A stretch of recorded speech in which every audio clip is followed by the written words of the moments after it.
Yaron Levite, you are the CEO and co-founder of Nature Anywhere, found at nature-anywhere.com. Thanks for joining us with Listening with Leaders. Hey, thrilled to be here. I mean, I've seen all your previous guests, Aurelia. I'm very pleased with myself now. Well, thank you. So let's just start off. And you've had a really varied career, and now you're in e-commerce, building these beautiful bird feeders that people can hang on their windows. Tell us how you got from here, where you are today, from where you were in the past as an actor and a artistic director for shows and that sort of thing. Quite an interesting journey.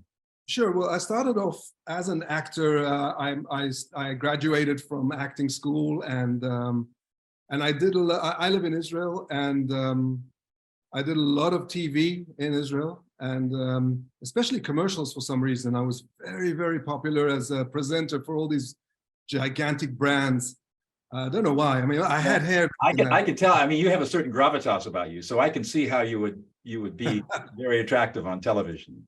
I could be, but I also did have hair. I had a lot of hair on my head. So, but I didn't like acting. There was something about it. I couldn't stand the concept of my destiny being in the hands of someone else, a casting agent or a director or a producer, and just, you know, no matter how many gigs and how many jobs I landed, you'd come back to the same opening point every single time. You got your auditions, so maybe you get called to bigger auditions, more important auditions, but still you have to audition for every single role. And I didn't like it. I didn't like being the master of my own destiny. I think there was something, I was always very independent. I have a very strong independent streak running through me. And I didn't like it. I actually originally I was going to study computer science. And I said, I'll just go to like the best acting school in the country. If I get in, you know, it's a sign that that's what I have to do. And I got in. So bye-bye computer sciences. But then once I realized that I'm not crazy about acting either, I realized that the fun part was on the other side of the camera. And I became a director specializing in large-scale stage shows. Shows with hundreds of dancers and large-scale projection. And I loved that as well. I did that for about 20 years, and after about 15, I'd pretty much done everything I'd set out to do, and I started looking, you know, for my next chapter. I was always a huge bird lover, and actually, even in high school, I did my major on garden birds, and someone tipped me off to selling on Amazon. We started off on Amazon back in 2015, and I listened, because that's what leaders do, listen with the leaders.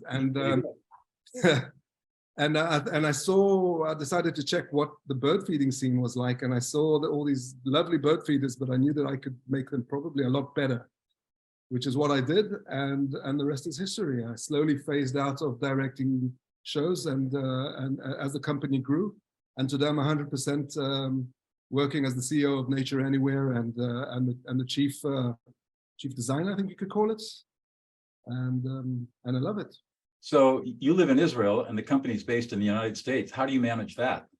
A lot of flights. I've got a lot of miles, lots and lots of miles. You come to the United States a lot, then? A couple, yeah, it's like quite a few times a year. As COVID actually changed things a lot. Before COVID, I used to go fly a lot more, but today people have gotten used to doing Zoom calls, and I like something about Zoom calls as well, because the brevity, you know, you make it short, you make it sweet, because nobody likes being on a video call. And as opposed to meetings where people would just, you know, drag the meetings out, and you're sitting in the conference room at, you know, back at the office. And so, but COVID did change things for me. I fly a lot less, and we do a lot more online. And I think that's true for everybody. In my business, almost everybody's gone online. As a mediator and a peacemaker, you know, we used to meet and with all the parties and litigate the cases with the council, and now everything is online. It makes it a lot easier, especially because I live in a rural part of California, so it's not easy for me to get out and travel. So this is a lot more convenient for me. And you know, we've all, as to your point, we've gotten a customer Zoom and I can talk to you and you're in Israel and I'm in California. And I mean, it's amazing that we're able to do The this. world truly has become flat. Yeah, absolutely. So getting back to you, what is it that you enjoy most about what you do? My favorite moments of work are designing, are thinking of new ways to feed birds, because we've got a very, very strong community of customers, and you know that we love to bits. As bird lovers, you know, crazy bird people like me, like myself, and they're an interesting bunch. and thinking about ways to make them happy, thinking about, you know, things that, because bird feeding for hundreds of years, it's been nothing really has changed a lot. Back in 2015, we designed the first tray-loaded window feeder, and that was like that was a huge innovation in a field that hasn't seen a lot of innovation in hundreds of years. And basically, that moment of finding an idea and then seeing if it works out, and sitting with the mechanical engineer and trying to see if it'll work, that's my favorite part of the job. Unfortunately, it's a very small part of my job. Most of my job is just seeing that all the different groups are working well and going over the reports. But that's my favorite part. And what is it that you what's unique? What's unique about you that you bring to this? Is it that your artistic stuff that you brought with you, or what makes you unique in this job? I think my motto is that we'll never be a Me Too company. We'll never be, maybe not Me Too, I think Me Too is like a totally different connotations today, right. But we'll never be a copycat company. I'll never be, like, there was a big wave in Amazon where people would see what was selling well, and then they just, you know, find a supplier and sell it as well. And people were very successful doing that, but I can't bring myself to sell something that already exists. Anything that we create has to be so innovative that we can patent it. And that's something that drives me. That's what makes this work, this company, interesting to me.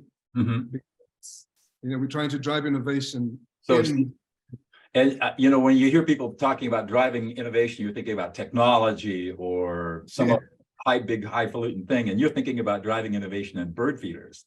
Exactly. We're now starting a new field of home agriculture.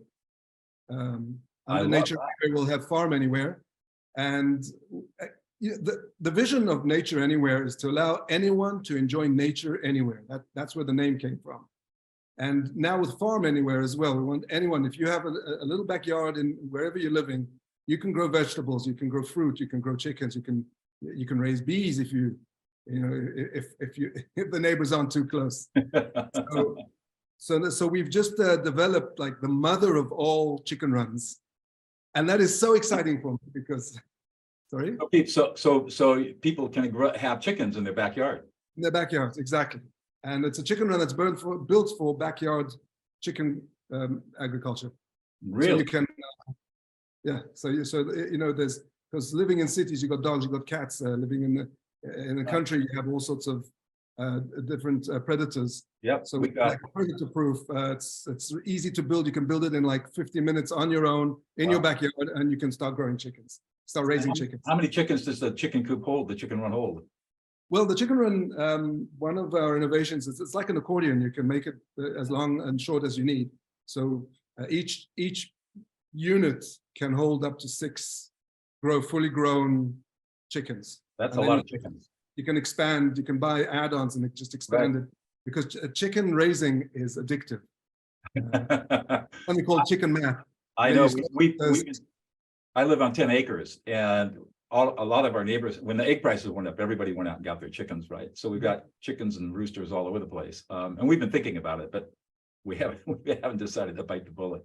But you're right. I mean, where I live, there are a lot of predators. I mean, raccoons, coyotes, bobcats, mountain lions. I mean, and they're all looking at chickens as being, you know, exactly. And then from the sky, where if you live in an open place, you have hawks and eagles. That's right. And we have all that. Yeah.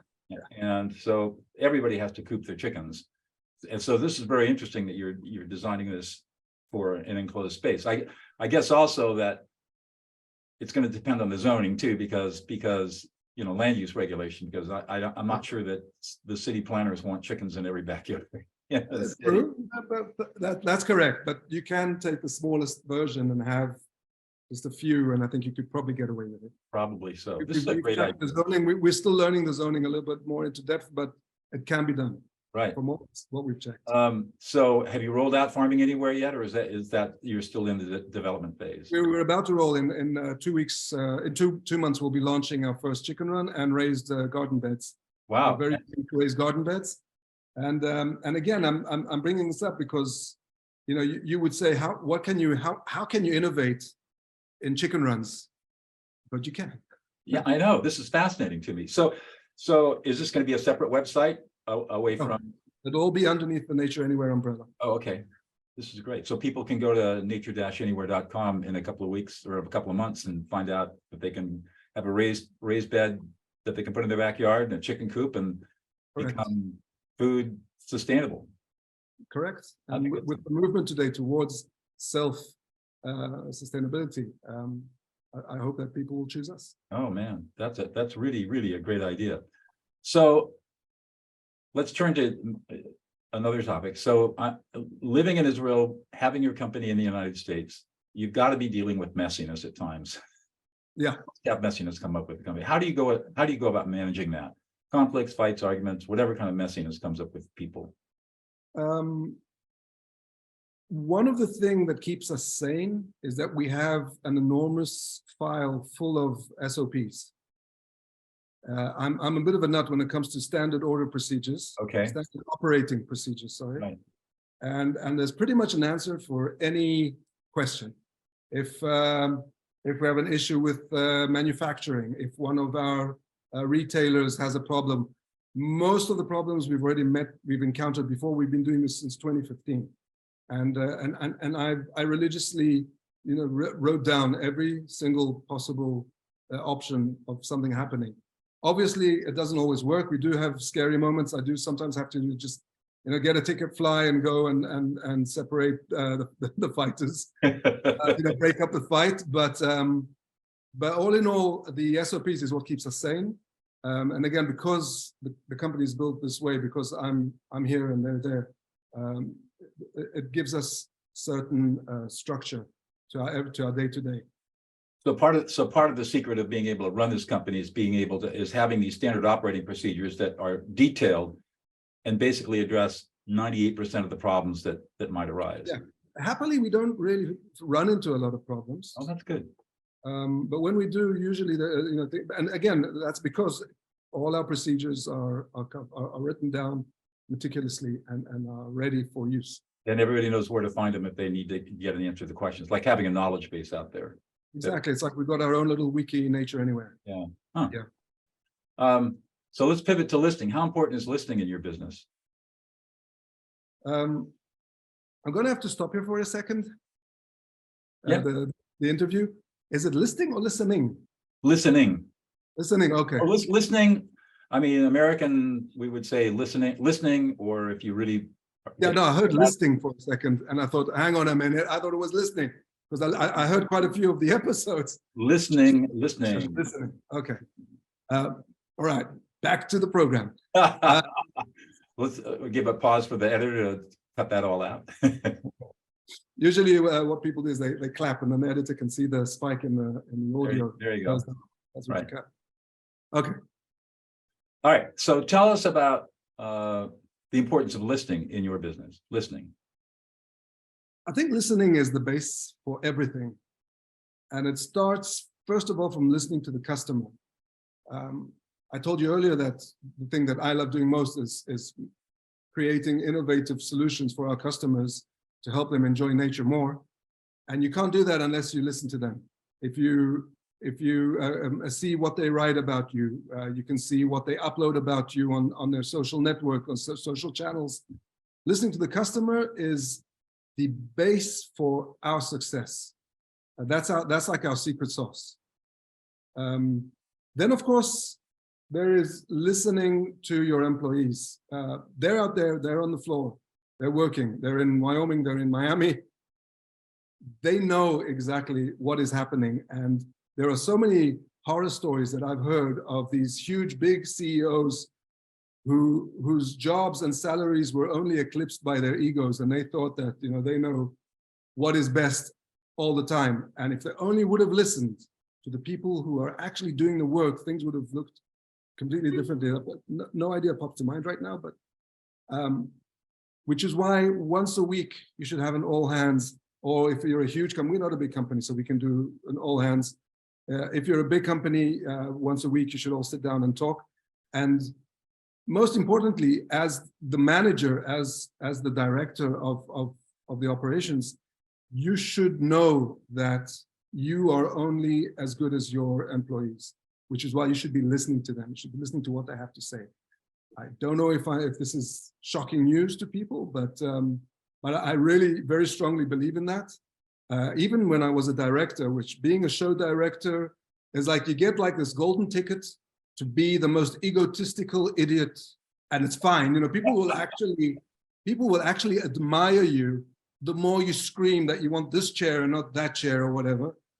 But I was always known as an egoless director, which was something of a novelty in the field. Because I loved listening. I used to listen to the actors and to the performers. And if I was doing like a product launch, I would sit with the customers and listen to what they have to say and what their expectations are, what their market is.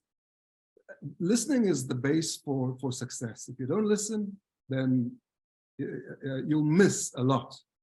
Why is it that you think that there are a lot of people out there that don't listen or don't know how to listen?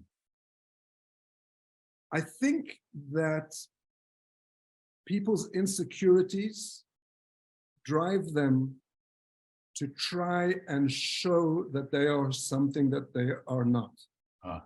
They're too insecure to have one of their employees tell them what to do. We'll call that, for example. Or they want to show the world that they're the only one, that they know best, so their way is the only way. And it should be like that. As a CEO, as someone who manages the whole company, you should have a very clear way that you're taking your company. But you have to stop and listen on the way to see that the different stations on your journey, that you're in the right station. And the only way you can do that is by listening to customers, listening to employees. And I think some people are too lacking in self-confidence to do these, to show. I think people think that if you listen, you're vulnerable or you're showing a vulnerability. I think that's a good thing. Exactly. That's exactly what I started to say. When I think that's a strength. Yes, absolutely. To say, I don't know it all. I am not the master of the world. I am just a guy who has this idea in my head, and I'm totally dependent on you guys to help me bring this idea out and make it into a business. So tell me what you think we need to do. And listen, you don't have to do what they say. You don't have to agree, but you have to listen. Right. Yeah, I mean, in my many other lives, I'm a second degree black belt and a Tai Chi master. And in Tai Chi, we say the softer you are, the stronger you are. The more vulnerable you are, the more powerful you are. Soft to be strong, vulnerable to be powerful. Exactly. And in Tai Chi, you just kick ass when you're soft and vulnerable. You really do. But that was a hard one. That was a hard lesson for me to learn. Because, you know, we live in this myth of rationality and that we're all rational beings, and that, you know, emotions are bad, emotions are irrational, emotions are wrong. And, you know, I mean, it's all a myth, but it really is soaked into us by our culture, and it really perverts and distorts who we really are as human beings. And I think you're right. And that breeds a lot of insecurity. And then people, you know, people act on that and they don't listen. And they're not emotionally self-aware, so that they get distracted or they get triggered or they get reactive when they hear stuff they don't like. And I think it's difficult. Yeah, completely. So how do you deal with people that that say things that you disagree with? I just, you know, choose what I want to do, and that's pretty much, you know. And I say, listen, I've heard what you said. I don't agree with this. I agree with that. I don't agree with this. And I think what we should do is go this route. So, Many yeah. times, I'm wrong many times. One of the silliest things I've ever done was I designed a security bar bird feeder for people who because if you've got security bars on your windows, you can't use suction cups to attach. Right. What I wasn't listening is that there's the safety code in the United States, in most states, says that you cannot have security bars. So basically, I created a product for no market. So I know that I'm not the cleverest person in the room, and I know that I make mistakes, and I'm fine with that. Yeah, I think that that's the right attitude to have. If people are disagreeing with you, that's when I feel you got to listen even more closely and question your own assumptions and listen to value. What is this person saying? Now, it may be that they're completely wrong, but it may be they've got a kernel of information or truth that could tip the way that you're going to ultimately make a decision. So it's really worth listening to them. Having a bunch of sycophants that all they do is agree with you is pretty worthless, in my opinion. Exactly. I want people who will take a different perspective and stretch me and force me to think through a problem or decision, maybe very differently than I might have without that kind of input. Having said that, there is a line that you need to draw as a man, because arguments can last forever if you let them. Right. At a certain point, you need to draw the line and say, thank you, this is the way we're going. That's right. That includes showing, you spoke about feelings and emotions. And as the leader, you can't show your emotions all the time to everyone. You need to filter out. If you're if you had a fight with your wife that morning and you're really pissed off, you're not going to come and tell everybody about it. That's right. You're still the leader. You still have to be the person that people look up to and trust and believe, because basically, you're one of the most important people in their lives because you pay their salaries. That's right. So you need to know where to draw the line, both when it comes to being an emotional person, being a vulnerable person, but also listening. At a certain point, when the discussion becomes repetitive and both sides are pretty much saying the same thing, that's your cue to say, thank you, I'll take it from here. That's right. Absolutely agree. And so, and having the emotional self-awareness to know that maybe you're internally upset at something and it's not appropriate to project that upset onto other people and keep level, because as a leader, leaders provide three psychological services to the groups they lead: focus, direction, and safety. And oftentimes safety means keeping an emotional equanimity even when there's a whole lot of chaos, so that people will focus on you and they will see your equanimity and say, well, okay, if he's okay, we're okay too. We're all going to survive this little chaos that we're in right now. It becomes very important. And I've seen situations where leaders can't do that, and that leads to a condition called emotional contagion. So if you're upset, it spreads through the herd, right? It's like one antelope looks up and the other one looks up, and then a second later, all the antelope are sprinting away. That is so clever. That's so correct. Yeah. And so being able to manage the emotions of the group becomes very, very important. It is. Also, you have to choose, I think you have to make a decision what kind of group you want to build around yourself. That's true too. And you want a group of people who are courageous enough to come and to say no to you. And if you want them to have the confidence to come and offer ideas of their own, or suddenly, listen, I've got this design, you're the designer, but check out this design. You want people to do that. Right. So you have to project that to them. They have to know. Right. And you have to be that confident person for them to be confident back at you. Absolutely. And I think that the way you instill that is by creating psychological safety, so that people feel safe to come to you. They know there can be disagreement, but they're not going to get their heads bitten off. They're not going to get insulted. They're not going to be disrespected. They're going to be deeply heard, and there may not be agreement, but it's just based on maybe a different design philosophy or a different idea or a business idea or something like that. But they're always going to be encouraged to be creative. Exactly. I think that's a key.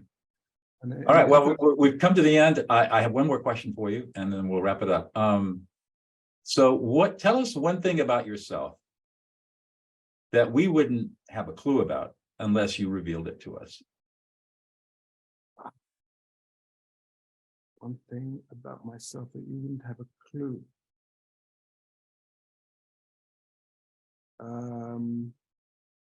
I put myself through acting school by working as a private detective. Perfect. During the summer holidays, a friend of mine hooked me up with this office, and they sent me out with a camera and a tape recorder to tape insurance scammers. That is great. Well, thank you so much for joining us. This has been a great conversation. Thank you so much for having me. Thank you very much.